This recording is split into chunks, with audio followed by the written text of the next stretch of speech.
Okay, welcome to 5th generation Hobby Shop po. Testing po tayo ng unit.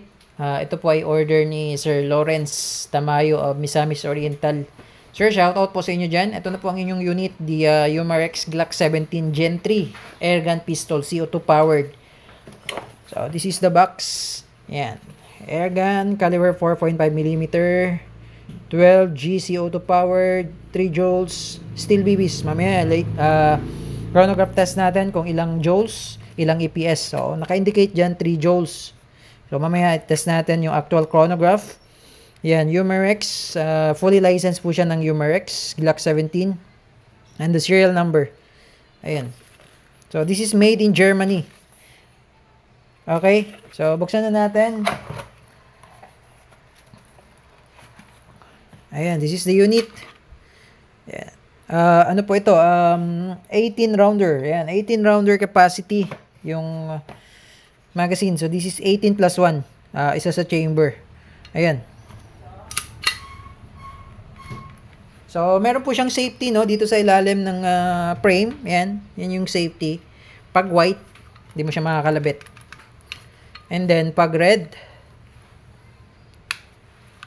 ayan, mapapansin mo yung red. Yan, that's fire. That's hot. Yun, okay?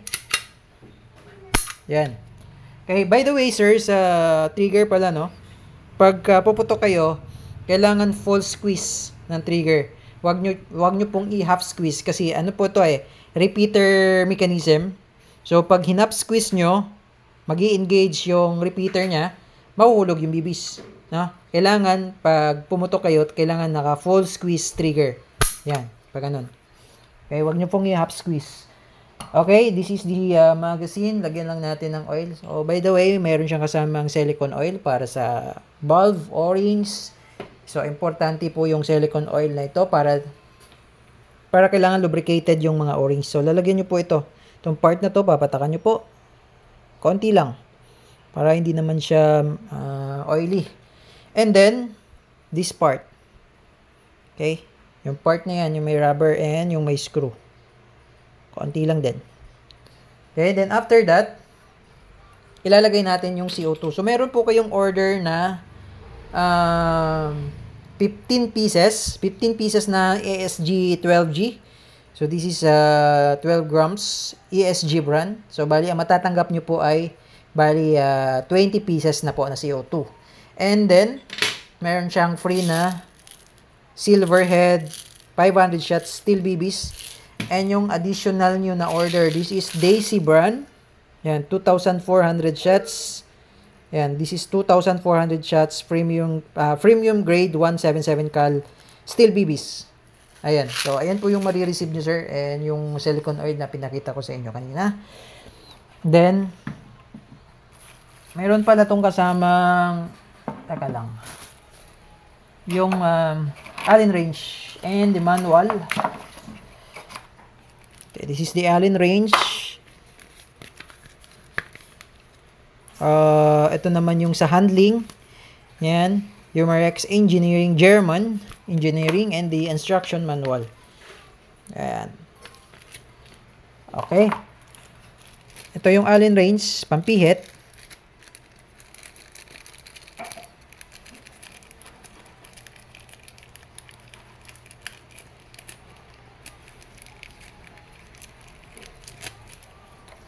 Now, lalagyan natin ng CO2. Okay? Lagyan naman na natin ng oil. So, every time maglalagay kayo ng CO2, sir, lagyan nyo po ng silicone oil. Okay? Importante talaga yun na maglalagay kayo ng oil para hindi ma-pressure, hindi, hindi ma-freeze yung o-ring. Kailangan lubricated kasi yun kasi doon nagkakaroon ng premature leak pag tuyong-tuyo yung ating valve.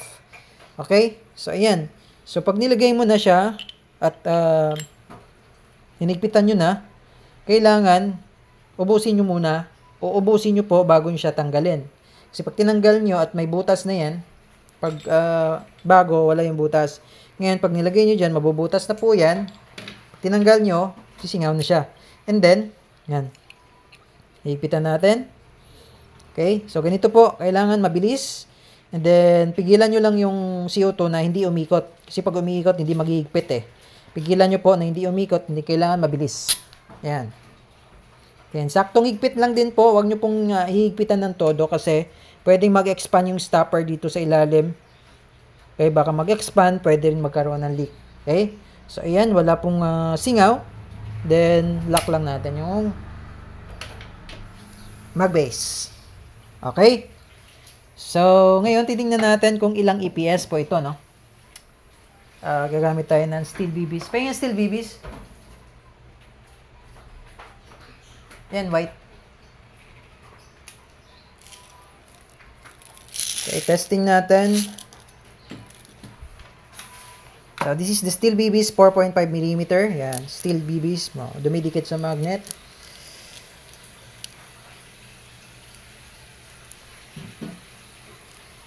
Okay. Load natin.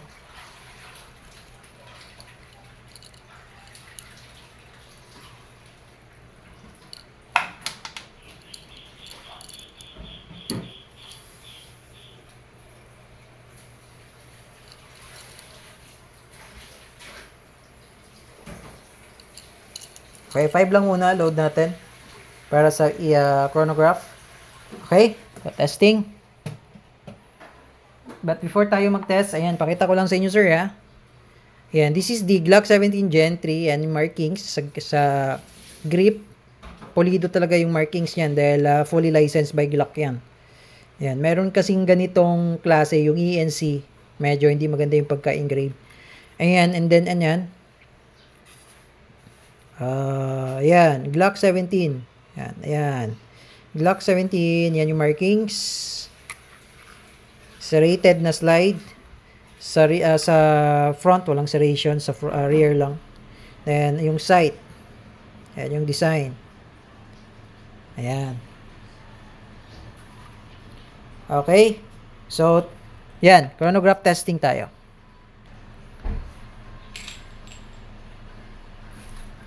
Okay, Sir Lawrence. Testing natin yung EPS. Okay. 5 shots. Okay, firing. 584.1. Lakas. Nafi-feel ko yung blowback. Talagang malakas. Yung palo. Yung, kumbaga, yung kick ng unit.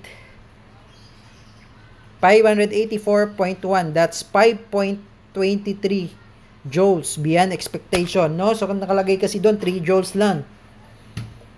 Pero, pumalo siya ng 5 joules. Okay? Chrono pa, habang palobat na kasi yung, yung chronograph. Okay? Testing. Isa pa. Lumalakas, 579.2. Lumalakas. Ayan. Pakita ko lang sa inyo. Medyo hirap lang tayo sa pag-focus. Yan, 579.2. So, last testing sa chrono. 575.3. Consistent. Consistent siya na malakas. Ayan, okay. So, ngayon, proceed tayo sa shooting test. Off lang natin to. Okay, shooting test tayo. Meron tayong babasagin target. Okay, Sir Lawrence, sir, shooting test tayo. So, kung mapapansin nyo po, meron tayong target doon. Bote ng pilsin. So, titingnan natin kung mababasag niya yan. I'm just about 2 meters away from the target. Okay? So, loaded siya ng 2, 4, 6, 8 rounder. 8 rounds, 4.5mm steel BBs. This is your Glock 17 Gen 3 by Umarex airgun pistol. Okay. Testing. Firing.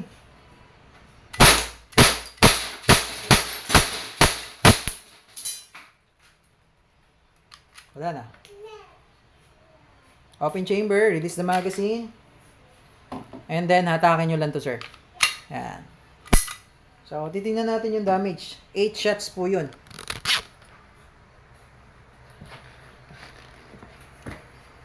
durog. Okay? So, yun lamang po sir. Tingnan nyo po yung damage. So, kitang-kita nyo naman na durog yung pilsin. Makapal na, ano na yan ha? Makapal na bote. Durog talaga. Okay? So, yun lamang po. Magliligpit pa ako sir eh. So, yan. Bali. So, yan Sir Lawrence. Okay na po ang inyong unit. 100% in good condition. This is the brand new Umarex Glock 17 airgun pistol. 4.5mm steel BBs. Ready to ship. Bound to Misamis Oriental. So, ito po yung mga kasama sir. Yung 15 pieces na CO2 and the steel BBs, yung 2,400 shots at yung free na 500 shots saka yung silicone oil. So, yun lamang po Sir Lawrence. Thank you for choosing 5th Generation Navy Shop. If you have more question, message lang sa aming page 5th Generation Navy Shop. Thank you sir and God bless po.